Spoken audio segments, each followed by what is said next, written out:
Como é que está, meu aluno de Direito? Tudo bem? Vamos aí para mais um estudo dentro do Direito Civil a respeito da vigência das leis. Eu estou aqui com um livro, uma obra muito bacana aí, uma coleção de exames da OAB.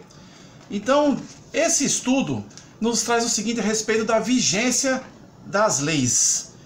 Diz assim: as normas jurídicas devem ser analisadas sobre três prismas distintos, sobre três pontos de vista distintos. Quais são esses pontos? Olhando aqui, cita então aqui o doutrinador. O ponto de vista de elaboração, o ponto de promulgação e de publicação. São esses três pontos que então a vigência das leis quer nos mostrar a respeito do seu nascimento, do seu conhecimento, do seu surgimento. Diz assim: com a promulgação que ocorre o nascimento da lei, é com a publicação no Diário Oficial que tem início a sua vigência. Então, com a promulgação ocorre o quê? O nascimento da lei. Feito? Então vamos lá, com a promulgação ocorre o nascimento da lei. Mas é com a publicação no Diário Oficial que tem seu início e sua vigência. Então, não é com o nascimento, com a promulgação, é com a sua publicação no Diário Oficial. Nós temos o Diário Oficial da União, o Diário Oficial dos Estados. Então é a partir daí que dá-se o início da sua vigência. E como é que isso ocorre no nosso país, no Brasil? A lei, então, no Brasil, ela entra em vigor 45 dias após oficialmente publicada. Então, ela passa a ter vigência com a sua publicação e ela passa, então, por um período, um lapso temporal de 45 dias após oficialmente publicada. Então, aí ela entra em vigor. Bacana? Diz assim: tal prazo, esses 45 dias, não se aplica aos decretos e regulamentos. Os decretos e regulamentos estão dentro da pirâmide das leis. Porém, os decretos e regulamentos, esses tornam-se obrigatórios desde a sua publicação oficial. Não tem o lapso temporal de 45 dias. Então, decretos e regulamentos é uma exceção à regra e logo mais mostraremos uma segunda exceção.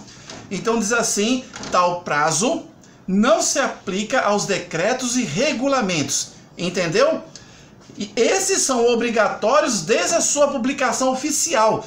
Publicou, já está com a sua vigência ali acontecendo. Diferente do que da regra em geral, que a lei ela é publicada no Diário Oficial da União ou dos Estados ou estadual, ela tem um período de 45 dias, tá ok? A outra exceção veremos logo mais. O intervalo entre a publicação, que é onde ela começa a sua vigência, o intervalo entre a publicação da lei e a sua entrada em vigor, e nós temos aqui um risquinho: publicação da lei foi publicada e a sua entrada em vigor, que é 45 dias, tem um nome, dá-se o nome de vacatio legis.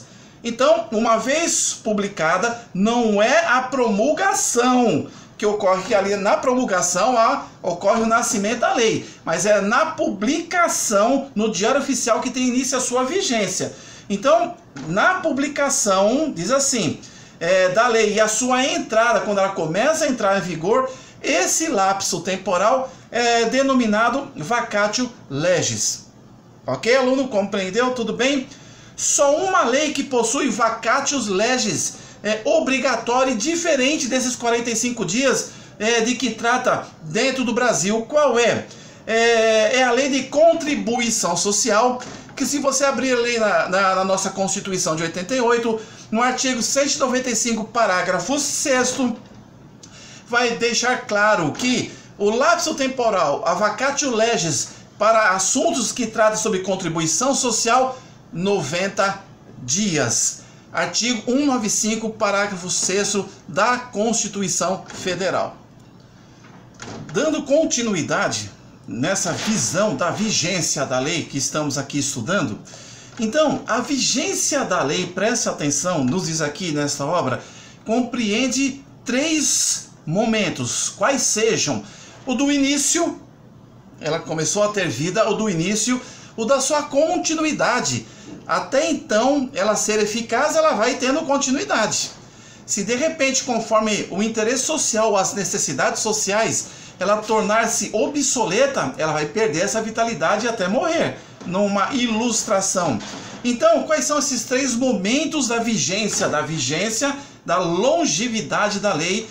O início dela, né, com seu nascimento, a promulgação, a publicação, aí tem o vacatius legis, de 45 dias, salvo exceções dos decretos, né, e regulamentos, e as leis que tratam de contribuição social, no artigo 195, parágrafo 6º da Constituição Federal.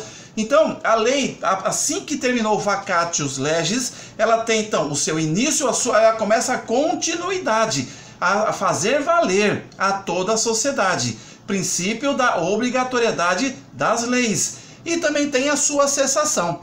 Enquanto ela estiver sendo útil à sociedade, ela continua vigindo. Depois que ela já não é mais útil no todo ou em parte, ou no todo vem a sua revogação, ou em parte a sua derrogação. Vejamos, o Brasil, o nosso país, adotou o critério de prazo único. O que significa? Assim, a lei entra em vigor na mesma data em todo o território nacional. Então, uma vez passado o período, né, após a publicação do vacatius legis, ela iniciando o seu vigor, iniciando a sua vida, a sua vigência, ela passa então nesse prazo único valer para todo o território nacional. Por exemplo, o uso do cinto de segurança. Pois bem, agora tem uma observação. Nós sabemos que as leis, elas são feitas mediante interesse social, mediante comoção social, mediante necessidade social, situações que fazem com que os nossos representantes se sintam obrigados a discutir aquele assunto e aí sim elaborar nas casas legiverantes as leis. No caso, na via municipal, no âmbito municipal, quem são esses responsáveis? A exemplo, os vereadores nas câmaras municipais. No âmbito estadual, as assembleias legislativas. No âmbito federal, o Congresso Nacional. Nós temos o Senado Federal e temos a Câmara dos Deputados Federal. E aí tem todo aquele controle de constitucionalidade das leis que nós falaremos oportunamente. Essas são as casas legiverantes onde os vereadores, deputados estaduais, federais, senadores, como também o presidente da República em potencial, estão ali elaborando as leis, passando pelo crivo destas casas, um crivo muito apertado, discutido, para que ela possa então, numa linguagem figurada, sair do forno para ser servida à sociedade. Pois bem, mas algumas situações ocorrem no texto da lei. Pode acontecer algum erro material antes ou depois da sua publicação. Diz assim o texto: não poucas vezes a lei vem acompanhada de erro material. Como assim, professor? Apesar de passar por um largo lapso de tempo para sua elaboração, pode acontecer e já aconteceu. Não apenas uma ou outra vez, várias vezes. Então, a lei vem acompanhada de erro material. Neste caso, deve-se verificar se o erro foi descoberto em 2 situações, quais sejam antes ou depois da sua entrada em vigor. Entrada em vigor depois dos 45 dias da vacatius legis. Bom, no primeiro caso, explica assim o jurisconsulto, se antes de a lei entrar em vigor, antes dela entrar em vigor, ela pode estar no período da vacatio, antes de a lei entrar em vigor, ocorrer nova publicação de seu texto, porque foi corrigido, em vista à sua correção, o prazo começará a correr a partir desta nova publicação. Então já está no 33º dia, alcançando os 45 da vacatius legis. Percebeu-se um erro material antes de dar início à sua vigência, corrige-se aquele erro e nova vacatius legis passará a ser considerada dali para frente mais 45 dias. Isso se foi antes. antes da sua eficácia do início, onde ela passa a valer. Agora, no segundo caso, se foi depois da vacatio legis, depois dos 45 dias, tratando-se de correções a textos da lei já em vigor, considera-se lei nova. Então, vai ser então feita aquela correção daquele erro material, ela passou a ser lei nova, e sendo lei nova, mais esse período de vacatio legis de 45 dias. Ok? Pois bem, diz mais algo para o nosso conhecimento, preste muita atenção. Há dois importantes princípios a serem observados, que da norte orientam a aplicação das leis e a sua eficácia. Então são duas situações importantes, dois princípios que dão norte a respeito da vigência das leis e também em relação à sua eficácia. Quais sejam, professor? Diz assim: o primeiro é o princípio da obrigatoriedade das leis e o princípio da continuidade das leis. Falando do primeiro princípio, a lei é uma ordem dirigida a todos. Como nós já observamos, que o Brasil adotou o critério do prazo único, a lei entra em vigor na mesma data em todo o território nacional e ela é obrigatória a todos. Então a lei é uma ordem dirigida a todos e uma vez em vigor, torne-se obrigatório, princípio da obrigatoriedade. Desta forma, publicada a lei, ninguém se escusa de cumpri-la, ninguém deve se omitir de cumpri-la, com a alegação de que não a conhece. Isso não vai convencer juiz nenhum. Ah, eu não sabia, excelência. Infelizmente, ela teve a sua promulgação, ela nasceu, teve a sua publicação, teve o período de vacatio legis e você não tomou conhecimento? Cá entre nós, e muitas delas, se não todas, são amplamente divulgadas nas mídias televisivas.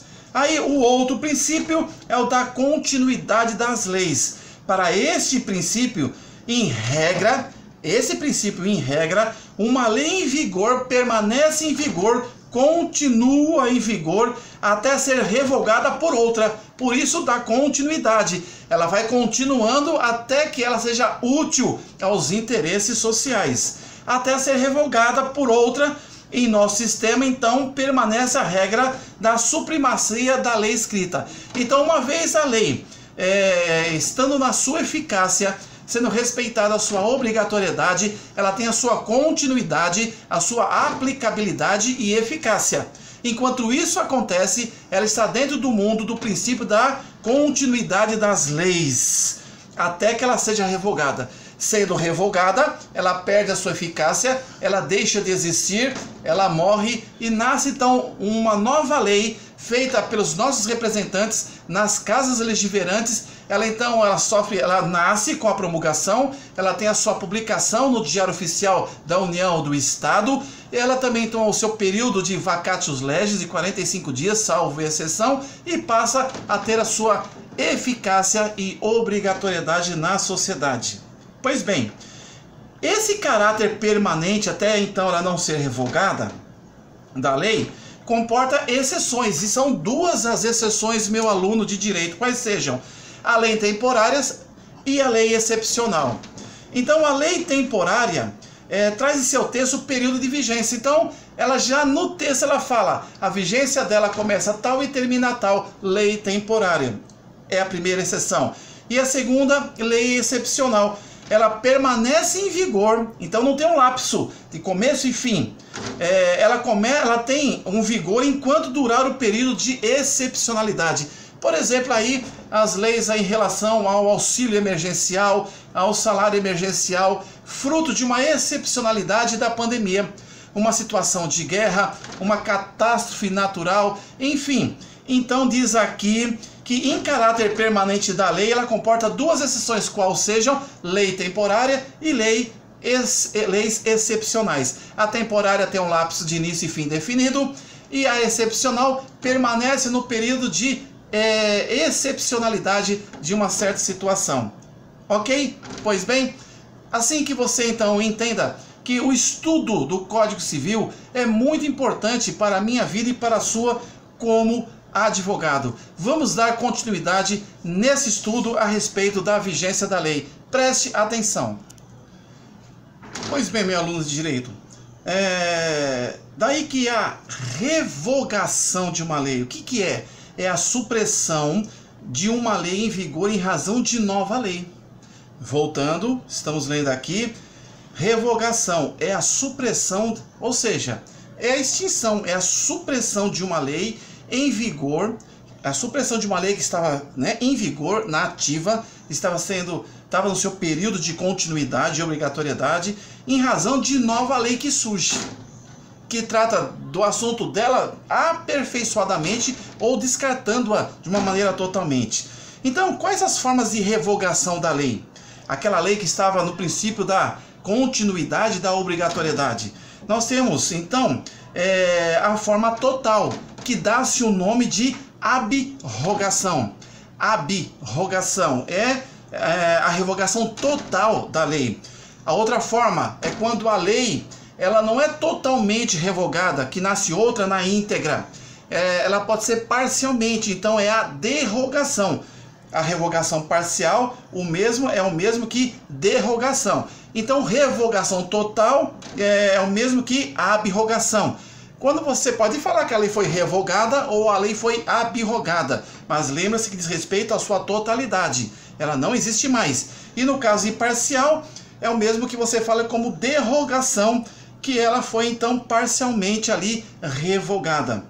E essas formas também se enquadram na questão de revogação, a forma expressa, a forma tácita, a forma global. Pois bem, essas duas primeiras que mais usaremos é a revogação total, que é a abrogação, e a parcial, denominada de derrogação, ok? E a expressa, quando a lei declara textualmente que revogou a anterior. Surge-se uma nova lei e no seu novo texto declara que revogou a anterior. Agora tem um assunto muito interessante a respeito da repristinação. É um nome difícil de falar, né? É um trava-línguas. Repristinação. Repristinação. Então, dentro da Lei de Introduções ao Código Civil, no seu artigo 2º, parágrafo 3º, diz assim... fala e trata a respeito da repristinação. O que é isso, professor? Repristinar significa restituir ao estado primitivo. Então, uma lei que foi revogada, voltar a ter vida, a ressuscitar. Isso é adotado pelo Brasil? Vejamos.